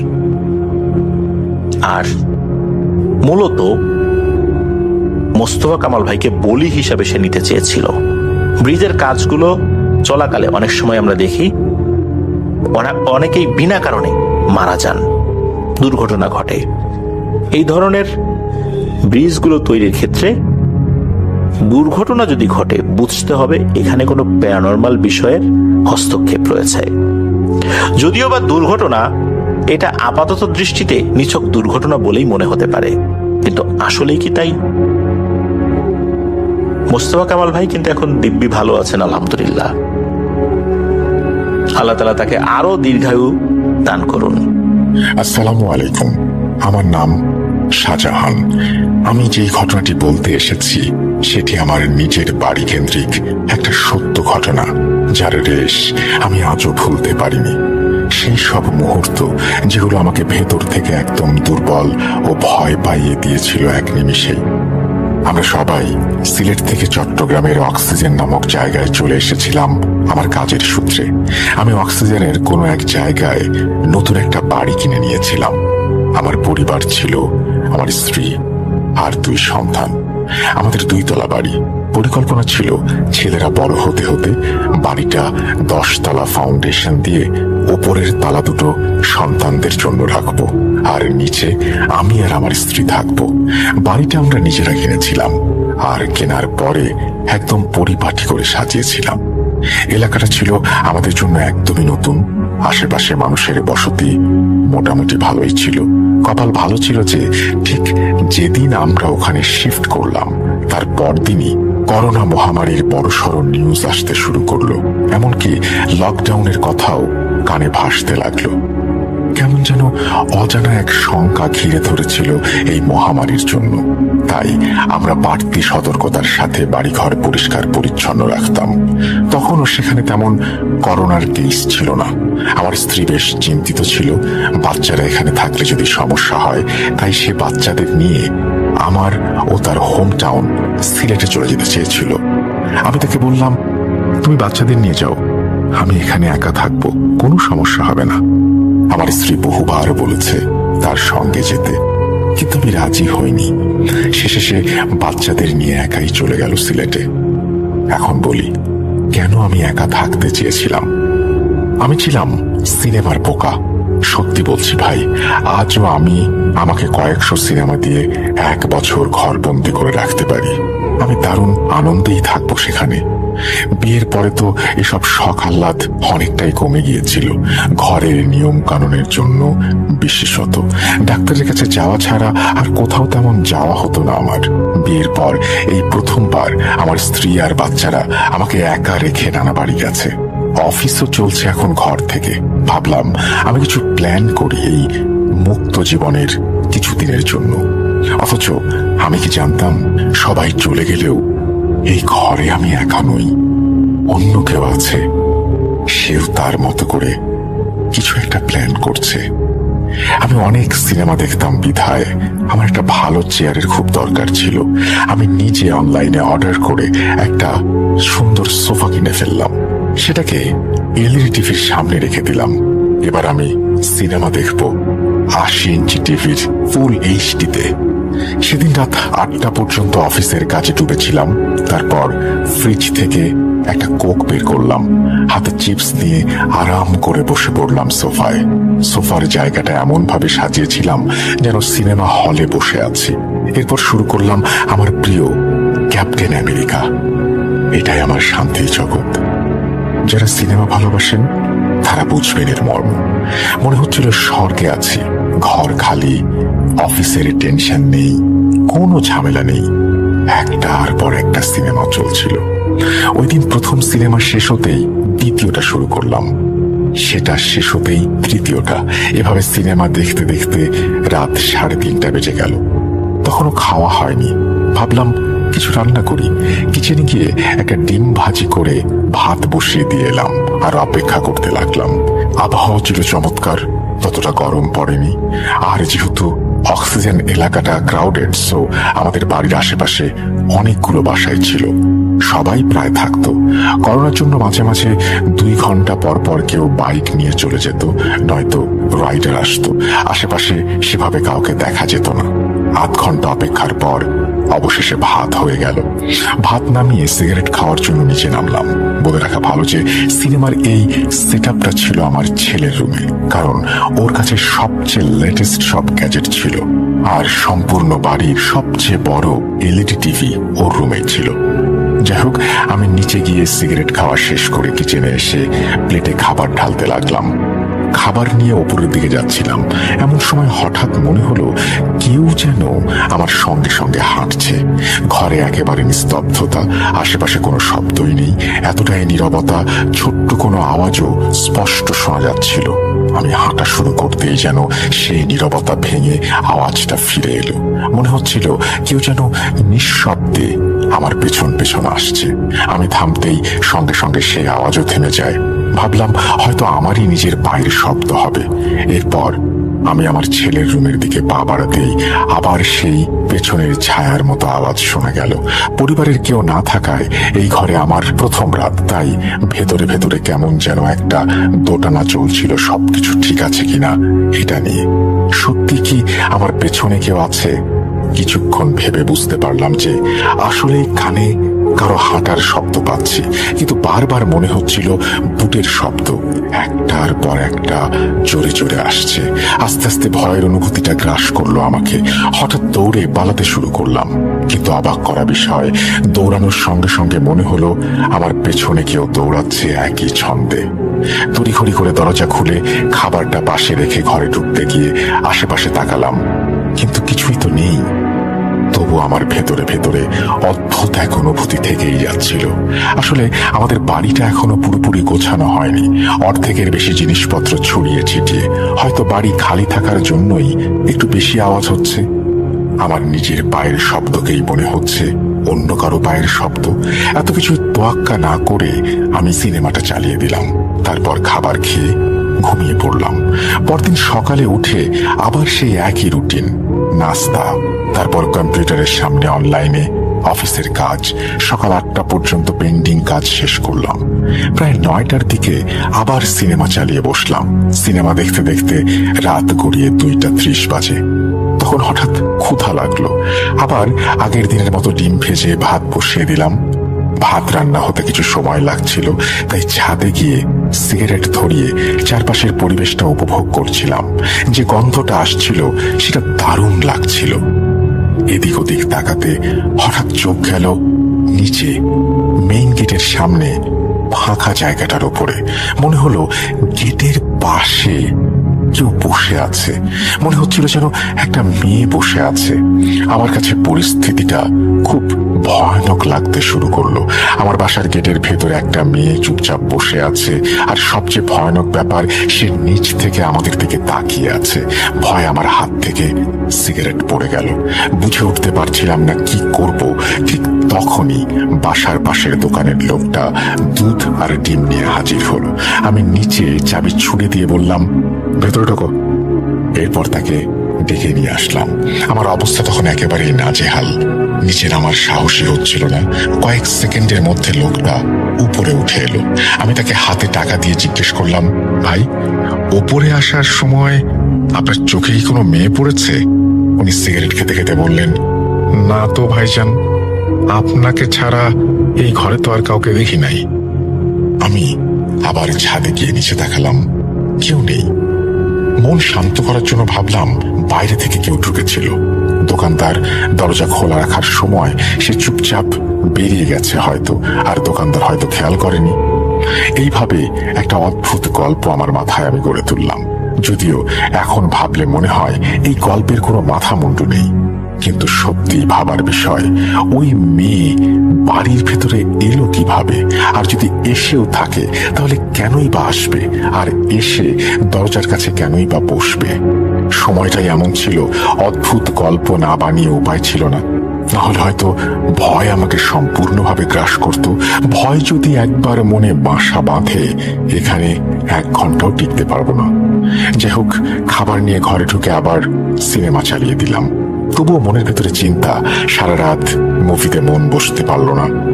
একটা মেয়ের মুখ বারবার মাথায় ঘুরছিল। মনে হচ্ছিল সে যেন জিজ্ঞেস করছে কোনো একটা প্রশ্ন। হয়তো আমি কি করছি এটা নিয়ে। এই রাত 3টায় আমি সোফায় হেলান দিয়েছিলাম। সকালে চোখ খুলতেই দেখি ভয় অনেকটাই কমে গেছে। এমনকি রাতে ঠিক কি হয়েছিল সেটা মনে পড়ছে না। তারপর রাতে অফিস থেকে একটু ফাঁকা সময় পেয়ে সিগারেট খেতে বাইরে গিয়েছিলাম। তখনই আগের রাতের ঘটনাগুলো আবার মাথায় আসতে শুরু করলো, আর ভয়ও আস্তে আস্তে ফিরে এলো। ভাবলাম এখনই একটা সিনেমা চালু করি, তাহলে এই ভাবনাগুলো নিজে থেকেই চলে যাবে আর মনটাও হালকা হয়ে যাবে। ঠিক সেটাই হলো। সিনেমায় এতটাই ডুবে গেলাম যে 3 ঘন্টা কেটে গেল। রাত বাজলো 12টা। ঠিক তখনই সিনেমা শেষ হলো, আর আমি ভাবলাম পরের সিনেমাটা শুরু করি। মনে হচ্ছিল ইলেকট্রিসিটি চলে গেছে। ইউপিএস বা জেনারেটর লাগাইনি, কারণ শুনেছিলাম এখানে প্রায়ই লোডশেডিং হয়। তখনই মনে পড়ল ব্রোকার কিছু একটা বলেছিল। মোবাইলটা হাতে নিয়ে ভাবলাম টর্চটা জ্বালাই, কিন্তু চার্জ নেই। তাই নিজে থেকেই বন্ধ হয়ে গেল। নিজেকে বুঝ দিলাম আরাম করে সোফায় বসে থাক, 10-15 মিনিটের মধ্যে ইলেকট্রিসিটি ঠিকই চলে আসবে। কিন্তু মাত্র 5 মিনিটও যায়নি, এমন সময় শুনলাম কেউ সিঁড়ি বেয়ে ওপরে উঠছে। একটার পর একটা সিঁড়ি পেরিয়ে ওপরের ফ্ল্যাটে এসে পৌঁছচ্ছে। ভাই, কল্পনাও করতে পারবেন না, হয়তো এখন কেউ ঠিক বুঝতেও পারবেন না যে আমার ঠিক কি অবস্থা গেছে। চারিদিক অন্ধকার, এমন অন্ধকার যে কোথাও এক ফোঁটা আলো নেই। পাশের বাড়িগুলো যেন অদৃশ্য, আর চারপাশে এমন নিস্তব্ধতা যেন মানুষের অস্তিত্ব নেই বললেই চলে। মনে হচ্ছিল কিছু একটা হয়ে গেলে যদি আমি চিৎকারও করি, কেউ শুনতে আসবে না। সেই ভয়টা আস্তে আস্তে মাথায় চেপে বসেছিল। মনে হচ্ছিল কেউ একজন বাইরে থেকে এসে দরজার সামনে ঠিক দাঁড়িয়ে আছে, কারণ তখন পায়ের শব্দটা থেমে গেছে। পরের মুহূর্তে যেটা হলো সেটা আমার শরীর কাঁপিয়ে দিল, কারণ স্পষ্ট শুনতে পেলাম কোনো এক নারী দরজার কাছে দাঁড়িয়ে আমার নাম ধরে ডাকছে। তারপর টুপটাপ শব্দ, আর সঙ্গে সঙ্গে কেউ দরজায় টোকা দিতে লাগলো। ভয়ে আমার হার্ট অ্যাটাক হচ্ছিল। পরে প্রায় অচেতন হয়ে যাচ্ছিলাম। ঠিক তখনই ইলেকট্রিসিটি চলে এলো। একটু সাহস ফিরে পেলাম। ভয়ে ভয়ে দরজাটা খুললাম, কিন্তু বাইরে কেউ নেই। বুঝলাম যা হওয়ার সেটা ঘরের মধ্যেই হয়েছে। সিগারেট হাতে নিয়ে ভাবলাম বাইরে গিয়ে একটু হাঁটি, তাহলে ভয়টা কিছুটা কমবে। সিগারেট নিয়ে সিঁড়ির দিকে গেলাম। পেছন পেছন যাচ্ছিলাম। দরজার কাছে গিয়ে বাইরের রাস্তায় বের হলাম। সারাটা রাত সিগারেট খেতে খেতে হাঁটলাম। ভোরের আলো ফুটতে একটু সাহস ফিরে পেলাম, আর ফিরে এসে ঘুমিয়ে পড়লাম। দিন তখন দুপুর 12টা। কাল রাতের কথা ভেবে চোখে পানি চলে এসেছিল। বুঝতে পারছিলাম না কোথায় যাব আর কোথায় গিয়ে রাতে থাকবো। সমস্যা ছিল, বউয়ের সামনে তো সবসময় বড় বড় কথা বলি। যদিও ও মজা করে বলতো, তুমি আমার সঙ্গে চলো, একা একা বাসায় ভয় লাগবে। কিন্তু প্রতিবারই আমি বাহাদুরি দেখিয়েছি। গল্প শুনিয়ে ওকে নিশ্চিত করেছি। ও চুপচাপ চলে গেছে। আর এখন বউকে সব বলতেই লজ্জা লাগছিল। এই দ্বিধাদ্বন্দ্বেই ভুগছিলাম। লজ্জা ছিল, আবার যদি শ্বশুর বাড়ি যেতাম সেটাও একটা সমস্যা। না জানি ওরা কি ভাবে। ওয়েদারটা গরম ছিল, ওখানে ভালোই গরম পড়েছিল। এরপর আমার সঙ্গে এমন একটা ঘটনা ঘটলো যেটার পর আমি আর কিছু ভাবিনি। রাতারাতি নিজের ঘরকে সিনেমার সেট বানিয়ে ফেললাম। আপনারা প্লিজ মন দিয়ে শুনুন। সেদিন রাত মোবাইলটা ফুল চার্জ দিয়ে রেখেছিলাম, যেন লোডশেডিং হলেও আমাকে অন্ধকারে ভুগতে না হয়। আগে ভাগে খাবার অর্ডার দিয়ে রেখেছিলাম, যেন রাতে বের হতে না হয়। রাত 9টার মধ্যে একটা সিনেমাও চালিয়ে দিয়েছিলাম, কিন্তু ভেতরে ভেতরে মনে হচ্ছিল আজ বড় একটা কিছু ঘটবে। সিনেমা শুরু হতে আমি এমন ভাবে সোফায় আটকে গেলাম যেন চারপাশের সবকিছু একেবারে হারিয়ে গেল। হঠাৎ আমার এলইডি টিভি বন্ধ হয়ে গেল। তখন সিনেমাটা মাত্র 2 ঘন্টা পার করেছি। 1 ঘন্টা তখনও বাকি। আমি এলসিডির দিকে তাকিয়েছিলাম, ভাবছিলাম হঠাৎ কি হলো। তাকিয়ে থাকতে থাকতে নিজের প্রতিবিম্ব দেখতে পেলাম। আমি সোফায় বসে এলসিডি বন্ধ হওয়ার কারণ খুঁজছিলাম। ঠিক তখনই দেখলাম ওই প্রতিবিম্বে কেউ যেন আমার সোফার পেছনে আসছে। এরপর আমি সেই সোফায় এসে সোফার পেছনে দাঁড়িয়ে পড়লাম। তার উপস্থিতি টের পেয়ে আমার নিঃশ্বাস বন্ধ হয়ে আসছিল। সবকিছু দেখছিলাম, কিন্তু সাহস হচ্ছিল না পেছনে ঘুরে দেখার। এলসিডির দিকে তাকিয়ে ভাবছিলাম কে দাঁড়িয়ে আছে আমার পেছনে। সে একজন মহিলা, যাকে গেটের সামনে বসে থাকতে দেখেছিলাম। তিনি সোফার পেছনে দাঁড়িয়ে আমার দিকে তাকিয়েছিলেন। কয়েক সেকেন্ডের জন্য আমি যেন অচেতন হয়ে পড়েছিলাম, আর কোনো সংশয় থাকলো না। সে যেন আমার দিকে তাকিয়ে সতর্ক বার্তা দিচ্ছিল, এখান থেকে চলে যাও। আমি বাড়ি লক করে দিলাম। আর কিছু ভাবতে পারিনি। এক প্রকার পাগলের মতো দৌড়ে ঘর থেকে বেরিয়ে গেলাম। পথে ছিনতাইয়ের ভয় ছিল, তবু অনেক কষ্টে আমি বাস স্ট্যান্ডে চলে এলাম। রাতে বাসে যখন বসলাম তখন অবসাদে আমার ঘুম চলে এলো। আমি স্বপ্নে দেখলাম যে সেই নারীর অবয়বের মুখে রক্ত। আমার ছেলেরা মেঝেতে নিথর হয়ে পড়ে আছে, ওদের গলা কাটা। আমার স্ত্রী, তার কোটরে চোখ নেই। নারী অবয়বটা আমার কাছে এসে আমার গলায় ধারালো ছুরির মতো নখ বসিয়ে দিল। বাঁচতে চাইলে চলে যাও, এটা আমাদের বাড়ি। ঘুম ভাঙতেই দেখলাম চলে এসেছি সিলেটে। সব কষ্টের পথ পেরিয়ে যখন সিলেটে পৌঁছালাম তখন মনে এক ধরনের স্বস্তি এলো। সকাল সকাল পরিচিত হুজুরকে কল দিয়ে সবকিছু জানালাম। উনি বললেন, শাহজাহান ভাই, এই বাড়িতে জিনের বাস আছে, এখানে থাকা ঠিক হবে না, জলদি চলে যান। আমি বাড়ির পুরাতন মালিককেও কল করলাম। উনি আমার কথা শুনে আমার কাছে ক্ষমা চাইলেন আর বললেন ওই বাড়িতে ওনার বড় মেয়ে নাকি সুইসাইড করেছিল। আমি পুরাতন মালিককে আর কিছু বললাম না। শত হলে বেচারার মেয়ে মারা গেছে। তিনি আরো বলেছিলেন ওনার বড় মেয়ে নাকি কাগজাদুর প্র্যাকটিস করতো বাড়িতে। এরপর শ্বশুর বাড়ি গিয়ে বউকে সব খুলে বললাম। সে বলল, এই বাড়িটা দ্রুত বিক্রি করে দাও। এত খারাপ পরিস্থিতিতে বাচ্চাদের নিয়ে ওই বাড়িতে থাকা নিরাপদ না। ব্রোকার ছিল আমার বন্ধু, তাকে বললাম বাড়িটা বিক্রি করতে। সে আমার বাড়িটা জলদি বিক্রি করিয়ে দিল। আর এরপর কোভিডের পরিস্থিতি একটু স্বাভাবিক হতেই আমি নিউ মার্কেট এলাকায় একটা বাসা নিলাম। এবার আমার বাসার পূর্ব ইতিহাস সবকিছু ঘেটে খুঁটে তারপর বাসাটা কিনেছি। আল্লাহর রহমতে নতুন বাসায় আমাদের সাথে আর কোনো সমস্যা হয়নি। এই বলে শাহজাহান সাহেব ওনার ঘটনা শেষ করেন। ধন্যবাদ প্রিয় লিসেনার্স, মনোযোগ দিয়ে ঘটনাটি শোনার জন্য। হন্টেড হাউসের ঘটনা আমি আগে কখনো এভাবে শেয়ার করিনি। যদি ভালো না লাগে আমাকে ক্ষমা করবেন। আশা করি আপনি ও আপনার পরিবারের সবাই ভালো আছে। আমি আল্লাহর অশেষ রহমতে ভালো আছি, আলহামদুলিল্লাহ। আজ আমি যে ঘটনাটি শেয়ার করতে যাচ্ছি সেটা আমি শুনেছিলাম আমার দাদার কাছে। ঘটনাটি আমার দাদার ভাইয়ের সাথে ঘটেছিল। আমার দাদার ভাই যুবক বয়সে মৃত্যুবরণ করে। তার উপর একটা জিনের আসর ছিল। মূলত ঘটনাটা সেটা ঘিরেই। আমি বেশি কথা না বাড়িয়ে সোজা মূল ঘটনায় চলে যাই। ঠিক সেইভাবে বলি যেভাবে আমার দাদা আমাকে বলেছিলেন। তবে বলে রাখি, আমার দাদার নাম হাশেম ও দাদার ভাইয়ের নাম কাশেম, যার মৃত্যু হয়েছিল। আমার দাদা ছিলেন ছোট, আর যিনি কাশেম তিনি ছিলেন বড়। বলছেন আজিমের দাদা হাশেম। আমার ভাইয়ের নাম ছিল হাশেম আর আমি কাশেম। আমাদের দুজনের মধ্যে বয়সের তফাৎ ছিল মাত্র 2 বছরের। আমি ছোট, ভাইয়া বড়। আমাদের জীবনটা হয়তো অন্য সবার মতোই সাধারণ হতে পারত, কিন্তু তা হয়নি। এর পেছনের একমাত্র কারণ ছিল আমার ভাইয়া হাশেম, কিংবা বলা ভালো ভাইয়ের সাথে থাকা সেই অন্য কিছু। আমাদের জীবনের গল্পটা আর 5টা সাধারণ গল্পের মতো নয়। এটা একটা বিভীষিকার মুহূর্ত যা আমাদেরকে পরিবারকে তিলে তিলে শেষ করে দিয়েছে। ঘটনার শুরু তখন যখন ভাইয়ার বয়স 10 কি 12। আমরা তখন ছোট, একসাথে খেলতাম, একসাথে ঘুরতাম। ভাইয়া দেখতে ভীষণ সুন্দর ছিল। ফর্সা গায়ের রং, টানা টানা চোখ আর ঘন কালো চুল। গ্রামের সবাই ওকে খুব পছন্দ করত। কিন্তু সেই সৌন্দর্যে যেন কার নজর লেগেছিল। একদিন বিকেলে আমরা গ্রামের পাশের এক পুরনো দিঘির পাড়ে খেলতে গিয়েছিলাম। দিঘিটা নিয়ে গ্রামে অনেক কথা প্রচলিত ছিল। অনেকেই বলতো ওখানে ভালো কিছুর বাস নেই। আমরা ছোট ছিলাম, ওসব কথায় কান দিতাম না। সেদিন খেলতে খেলতে সন্ধ্যা হয়ে গিয়েছিল। বাড়ি ফেরার পথে ভাইয়া হঠাৎ করেই দিঘির পানিতে একটা ঢিল ছুঁড়ে মারে। সাথে সাথেই যেন চারপাশটা কেমন থমথমে হয়ে গেল। একটা অদ্ভুত শীতল স্রোত আমাদের পাশ দিয়ে বয়ে গেল। যদিও তখন বাতাস প্রায় বন্ধ ছিল, ভাইয়া কেমন যেন চমকে উঠে আমার হাতটা শক্ত করে ধরেছিল। তার চোখে আমি সেদিন প্রথম ভয় দেখেছিলাম। বাড়ি ফেরার পর থেকেই ভাইয়ের মধ্যে পরিবর্তন আসতে শুরু করে। প্রথম কয়েকদিন সে সারাক্ষণ চুপচাপ থাকতো, কারোর সাথে কথা বলতো না।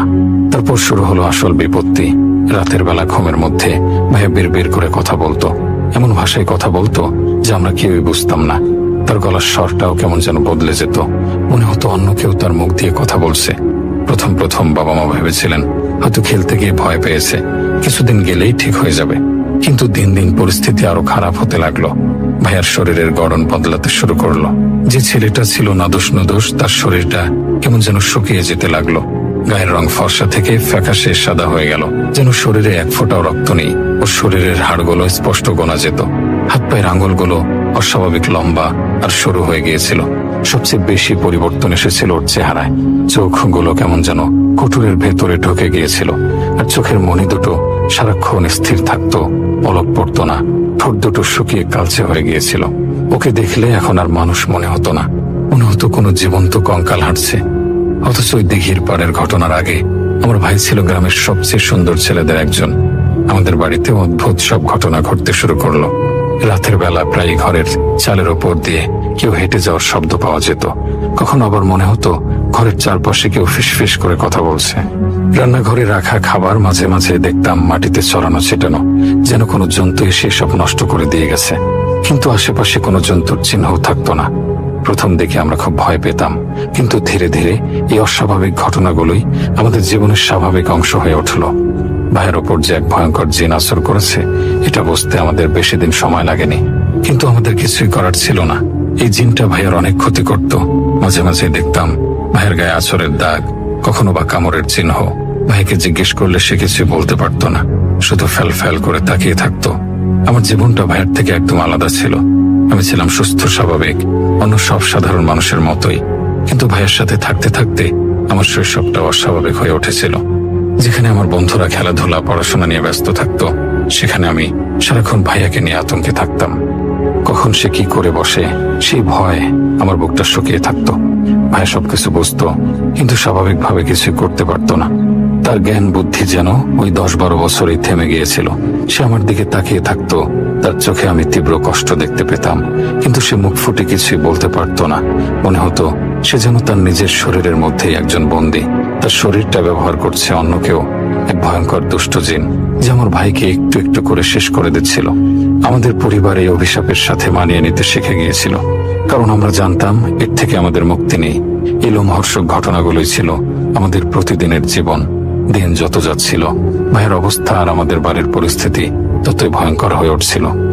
আমরা একরকম মেনে নিয়েছিলাম যে এভাবে হয়তো আমাদের জীবনটা কাটবে, কিন্তু ভাইয়ার বয়স যখন 25-26-এর কোঠায় পা রাখলো, তখন সেই ভয়ঙ্কর ঘটনাগুলো আরো ঘন ঘন আর তীব্র হতে শুরু করলো। আগের ছোটখাটো অস্বাভাবিকতাগুলো যেন এখন ভয়াল রূপ ধারণ করেছে। রাতের বেলাটা ছিল আমাদের জন্য সবচেয়ে আতঙ্কের। ভাই আমার সাথে একই বিছানায় ঘুমাতো না, সে কিছুতেই আমাদের সাথে থাকতে চাইতো না।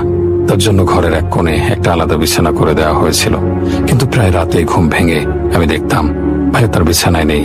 ভয়ে ভয়ে উঠে দেখতাম সে ঘরের অন্য কোনো এক অন্ধকার কোণে স্থির হয়ে দাঁড়িয়ে আছে, দেয়ালের দিকে মুখ করে একদম নিঃশব্দে। তার সেই দাঁড়িয়ে থাকার ভঙ্গিটা এতটাই ভয়ঙ্কর ছিল যে দেখলেই গা ছমছম করে উঠত। মনে হতো কোনো মানুষ নয়, পাথরের মূর্তি দাঁড়িয়ে আছে। ডাকলে কোনো সাড়া দিত না, গায়ে হাত দিলে মনে হতো বরফের মতো ঠান্ডা। কখনো কখনো সে হঠাৎ করেই বাড়ির সবার সাথে কথা বলা বন্ধ করে দিত। দিনের পর দিন একটা শব্দও তার মুখ থেকে বের হতো না। যদি কেউ বারবার কথা বলার চেষ্টা করত, যেমন মা যদি ওকে কিছু খাওয়ানোর জন্য পেরাপেরি করত, তাহলে ভাইয়া এমন এক বিকট স্বরে ধমক দিত যে ভয়ে মায়ের হাত থেকে খাবারের থালা পড়ে যেত।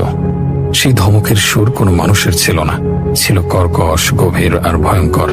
মনে হতো পাতাল থেকে কোনো কিছু চিৎকার করে উঠছে।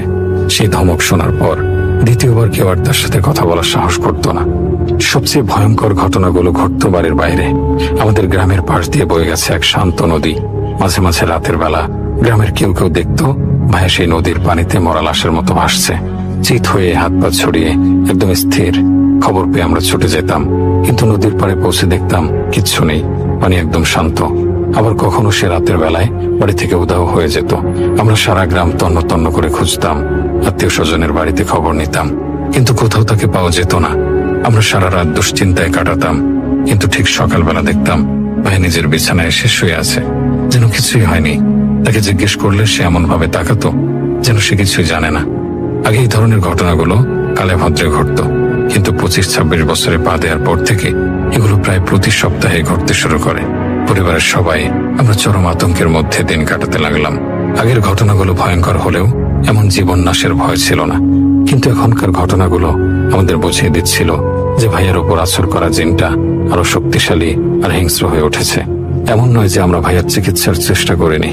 গ্রামের কোনো কবিরাজ বা ইমাম সাহেব বাকি ছিলেন না যার কাছে আমার ভাইয়াকে নিয়ে যায়নি, কিন্তু কেউই ভাইয়ার চিকিৎসার জন্য রাজি হয়নি। এর পেছনে একটা ভয়ঙ্কর কারণ ছিল। ভাইয়ের ওপর যখন প্রথম জিনের আসর হয়, তখন বাবা দুজন বেশ নামকরা ফকিরকে নিয়ে এসেছিলেন। তারা ভাইয়াকে ঝাড়ফুঁক করার চেষ্টা করেছিল, কিন্তু যা ঘটেছিল তা ছিল কল্পনারও বাইরে। প্রথম ফকির ভাইয়াকে চিকিৎসা করার দিন রাতেই নিজের ঘরে গলায় দড়ি দিয়ে মারা যান, আর দ্বিতীয়জন কয়েকদিন পর পাগল হয়ে যান এবং গ্রামের রাস্তায় চিৎকার করতে করতে ছুটে বেড়াতে থাকেন যে ওকে ছেড়ে দে, ও আমার না, আমি পারবো না। এর কিছুদিন পর তাকেও নদীতে মৃত অবস্থায় পাওয়া যায়। এই দুটো ঘটনার পর থেকে গ্রামে এমন আতঙ্ক ছড়িয়ে পড়ে যার কোনোদিন কেউ হাশেমের নাম শুনলে ভয়ে পিছিয়ে যেত। সবাই বলতো হাশেমের ওপর যে জিন আছে সে সামান্য নয়, সে এক ইবলিশের সঙ্গে, তাকে ঘাটাতে গেলে মৃত্যু নিশ্চিত। তাই আমরাও একরকম হাল ছেড়ে দিয়েছিলাম। নিয়তির ওপর সবকিছু ছেড়ে দিয়ে আমরা শুধু অপেক্ষা করতাম, জানি না কিসের জন্য। হয়তো এক ভয়ঙ্কর পরিণতির জন্য। আমরা সেই ভয়ঙ্কর দিনগুলোর সাথে কোন রকমে মানিয়ে চলার চেষ্টা করছিলাম। প্রতিটি রাত আসতো একরাশ আতঙ্ক নিয়ে, আর প্রতিটি সকাল আসতো একরাশ অনিশ্চয়তা নিয়ে। কিন্তু এক রাত আমাদের জীবনে এমন ভাবে এলো যা আমাদের সম্পূর্ণ পরিবারটাকে ছিন্ন ভিন্ন করে দিয়ে গেল। ভাইয়ের মৃত্যুর প্রায় 25-26 দিন আগের ঘটনা এটা। সেই রাতটার কথা আমি কোনো দিনও ভুলতে পারবো না। ভাইয়ের মধ্যে ভয়ঙ্কর পরিবর্তনগুলো যখন থেকে ঘন ঘন দেখা দিচ্ছিল, তার ঠিক 1 মাসের মাথায় সেই কালো রাতটি আসে। গ্রামের নিয়ম অনুযায়ী আমরা সবাই মাগরিবের পরপরই রাতের খাবার খেয়ে শুয়ে পড়ি। সেদিনও তার ব্যতিক্রম হয়নি। আমি আর ভাইয়া এক ঘরেই ছিলাম, যদিও আমাদের বিছানা ছিল আলাদা। আমি খুব তাড়াতাড়ি ঘুমিয়ে পড়েছিলাম। গভীর রাতে বিকট চিৎকারে আমার ঘুম ভেঙে যায়। প্রথমে আমি বুঝতে পারছিলাম না শব্দটা কোথা থেকে আসছে। কান পেতে শোনার চেষ্টা করলাম। আমাদের বাড়ি থেকে 2 বাড়ি পরে কামরুল চাচার বাড়ি। চিৎকারটা সেদিক থেকে আসছিল। চাচা বাঁচাও বাঁচাও, মেরে ফেললো বলে চিৎকার করতে করতে আমাদের বাড়ির দিকে ছুটে আসছিলেন। তার চিৎকারে শুধু আমরা নই, আশেপাশের বাড়ির লোকজনও জেগে গিয়েছিল। বাবা মা আর আমি হন্তদন্ত করে ঘর থেকে বেরিয়ে পড়লাম। আমি বের হওয়ার আগে অভ্যাসবশত ভাইয়ের বিছানার দিকে তাকিয়েছিলাম। বিছানাটা খালি ছিল। আমার বুকটা ধড়াস করে উঠল। আমি বুঝলাম ভাইয়া আবার কোথাও উধাও হয়ে গেছে। কিন্তু তখন কামরুল চাচার চিৎকারটা বেশি গুরুত্বপূর্ণ ছিল। আমি ভাবলাম আগে দেখি চাচার কি হয়েছে, তারপর সবাইকে ভাইয়ার কথা বলবো। আমরা সবাই বাইরে বেরিয়ে দেখি কামরুল চাচা রক্তমাখা অবস্থায় আমাদের উঠোনে এসে আছড়ে পড়েছেন। তার কপাল ফেটে গল গল করে রক্ত পড়ছে। তিনি ভয়ে থরথর করে কাঁপছিলেন। বাবা তাকে ধরে তুলে জিজ্ঞেস করলেন, কামরুল ভাই, কি হয়েছে? এই অবস্থা কেন? কামরুল চাচা হাঁপাতে হাঁপাতে যা বললেন তা শোনার জন্য আমরা কেউই প্রস্তুত ছিলাম না। চাচার গ্রামের শেষ প্রান্তে কিছু ফসলের জমি আছে। রাতে ফসল পাহারা দেওয়ার জন্য তিনি ওখানে একটা ছোট্ট করে ঘরে থাকেন। সেদিন রাতে তিনি ঘুমিয়েছিলেন। মাঝরাতে কিছু অদ্ভুত আওয়াজে তার ঘুম ভেঙে যায়। তিনি কৌতূহলী হয়ে ঘর থেকে বের হয়ে দেখতে যান কিসের আওয়াজ। বের হয়ে যা দেখেন তাতে তার রক্ত হেম হয়ে যায়। তিনি দেখেন তার জমির ঠিক মাঝখানে আমার ভাই হাসেম দাঁড়িয়ে আছে। তার পরনে ধবধবে সাদা একটা জামা, যা অন্ধকারেও জ্বলজ্বল করছিল। আর ভাইয়ের ঠিক সামনে দাঁড়িয়েছিল আরো একটা কিছু। চাচা সেটার বর্ণনা দিতে পারছিলেন না।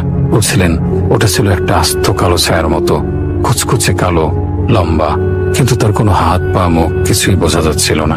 ওটা শুধু একটা অবয়ব ছিল। চাচার চোখের সামনে নাকি ওই কালো ছায়াটা আমার ভাইয়ের গলা 2 হাতে চেপে ধরেছিল। ভাইয়া কোনো চিৎকার বা নড়াচড়া করছিল না, শুধু স্থির হয়ে দাঁড়িয়েছিল। এই দৃশ্য দেখে কামরুল চাচা ভয়ে চিৎকার করে জ্ঞান হারানোর মতো অবস্থা হয় তার। তিনি সেখান থেকে আমাদের বাড়ির দিকে দৌড় দেন। দৌড়াতে গিয়ে রাস্তায় পড়ে গিয়ে মাথা ফেটে যায়। তার কথা শুনে আমাদের আর বুঝতে বাকি রইল না যে ভাইয়া কোথায় গিয়েছিল।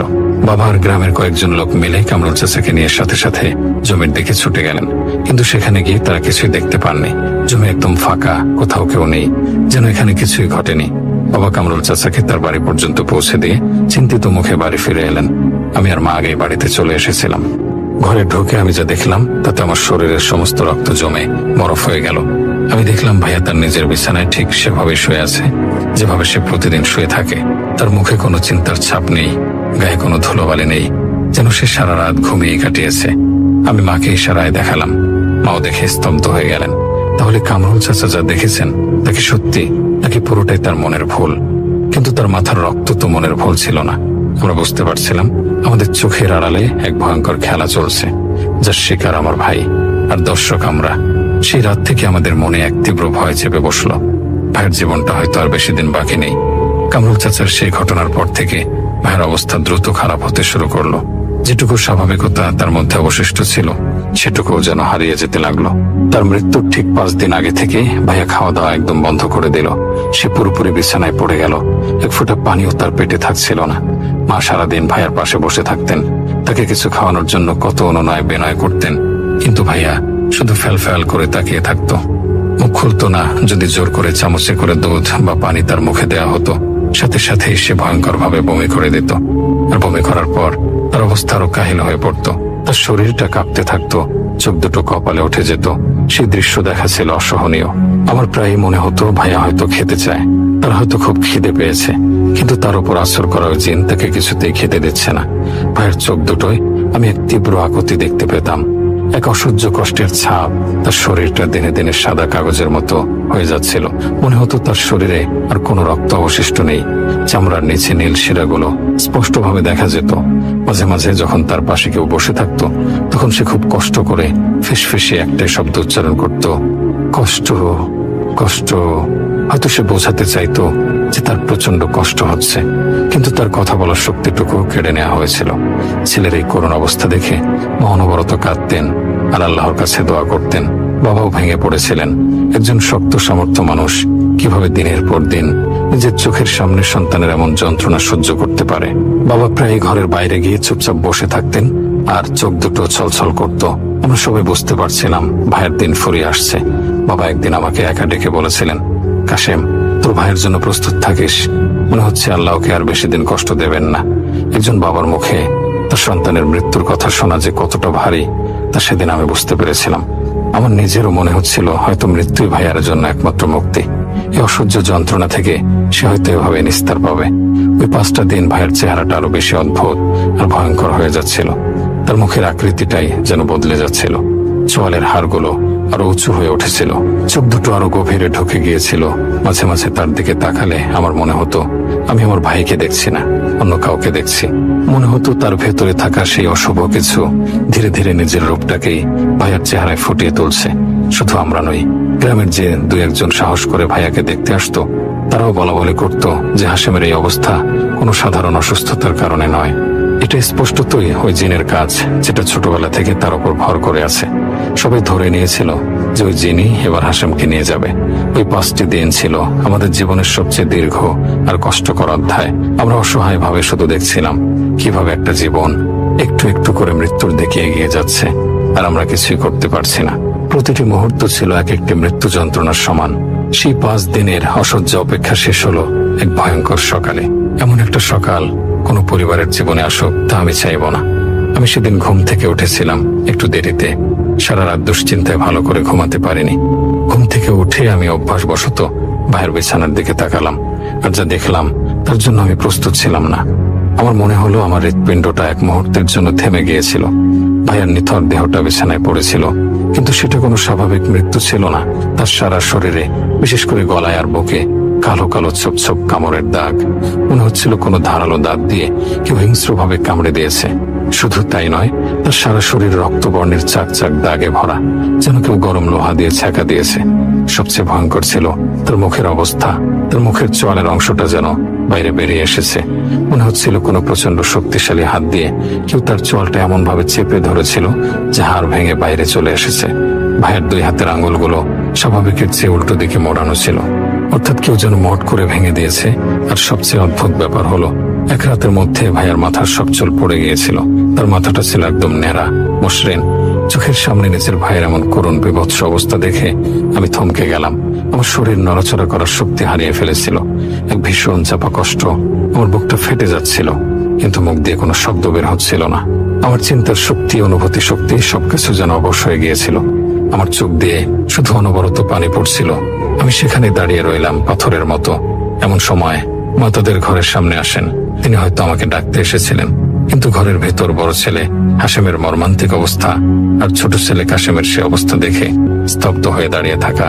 এই দৃশ্য সহ্য করার মতো ক্ষমতা তার ছিল না। তিনি এক বিকট চিৎকার দিয়ে সেখানে জ্ঞান হারিয়ে পড়ে গেলেন। মায়ের চিৎকারে আমি যেন সম্মিত ফিরে পেলাম। আমি কোনো মতে টলতে টলতে গিয়ে মাকে ধরার চেষ্টা করলাম, কিন্তু আমার শরীরেও যেন কোনো শক্তি ছিল না। আমি বাবাকে ডাকলাম। বাবা ছুটে এসে ঘরের ভেতরের দৃশ্য দেখে স্তব্ধ হয়ে গেলেন। মুহূর্তের মধ্যে আমাদের পুরো বাড়িটা এক শোকের সাগরে ডুবে গেল। কিছুক্ষণ পর মায়ের জ্ঞান ফিরল। তারপর যা হলো তা কেবল কান্নার রোল। বাবা, মা আর আমি 3 জনে মিলে ভাইকে জড়িয়ে ধরে এমন ভাবে কাঁদছিলাম যেন আমাদের পৃথিবীটাই শেষ হয়ে গেছে। সকাল যখন আরো বাড়লো, তখন পাড়া প্রতিবেশীরাও খবর পেয়ে গেল যে হাশেম আর বেঁচে নেই। তারা সবাই আমাদের বাড়িতে ফির করলো। সবাই হাশেমকে শেষবারের মতো দেখতে আসছিল, কিন্তু তাদের মধ্যে অনেকেই ভাইয়ের শরীরের আর মুখের সে বিভৎস অবস্থা দেখে ভয়ে আতকে উঠে বাড়ি থেকে চলে গেল। যারা একটু সাহসী ছিল তারাও বেশিক্ষণ থাকতে পারলো না। সবাই বুঝতে পারছিল হাশেমের এই অস্বাভাবিক আর করুণ মৃত্যুর পেছনে ওই জিনটাই দায়ী। মুহূর্তের মধ্যে আমাদের ভিড় করা বাড়িটা আবার শূন্য হয়ে গেল। অল্প কিছু সংখ্যক সাহসী মানুষ শুধু আমাদের পাশে রইল। ভাইয়ের লাশটা খাটের ওপরে রাখা হলো এবং একটা সাদা চাদর দিয়ে ঢেকে দেওয়া হলো। কিন্তু আমরা তখনও জানতাম না এই শোকই শেষ নয়, বরং সামনে আরো ভয়ঙ্কর, আরো অচিন্তনীয় কিছু ঘটতে চলেছে, যার জন্য আমাদের পরিবার কেন পৃথিবীর কেউ প্রস্তুত ছিল না। যারা শেষ পর্যন্ত আমাদের পাশে ছিল তারা সবাই বলল যত দ্রুত সম্ভব হাশেমকে দাফন করে দেয় ভালো। এমন অস্বাভাবিক মৃত্যুর লাশ বেশিক্ষণ বাড়িতে রাখা ঠিক নয়। তাদের কথায় সায় দিয়ে বাবা দাফন কাফনের ব্যবস্থা করতে লাগলেন। অল্প কিছু মানুষের উপস্থিতিতে ভাইয়ের গোসল করানো হলো, কাফন পরানো হলো। পুরোটা সময় আমি আর বাবা পাথরের মতো দাঁড়িয়েছিলাম। আমাদের কান্নাও যেন শুকিয়ে গিয়েছিল। জানাজার নামাজের সময় বাবা আর আমি কান্নায় ভেঙে পড়লাম। নিজের কাঁধে ভাইয়ের লাশ বহন করা যে কতটা ভারী তা আমি সেদিন বুঝেছিলাম। আমাদের বাড়ির পেছনের দিকে পারিবারিক কবরস্থানে ভাইকে দাফন করা হলো। সবাই মিলে কবরে মাটি দিল। ধীরে ধীরে সবাই চলে গেল, কিন্তু আমি আর বাবা কবরের পাশে থেকে নড়তে পারলাম না।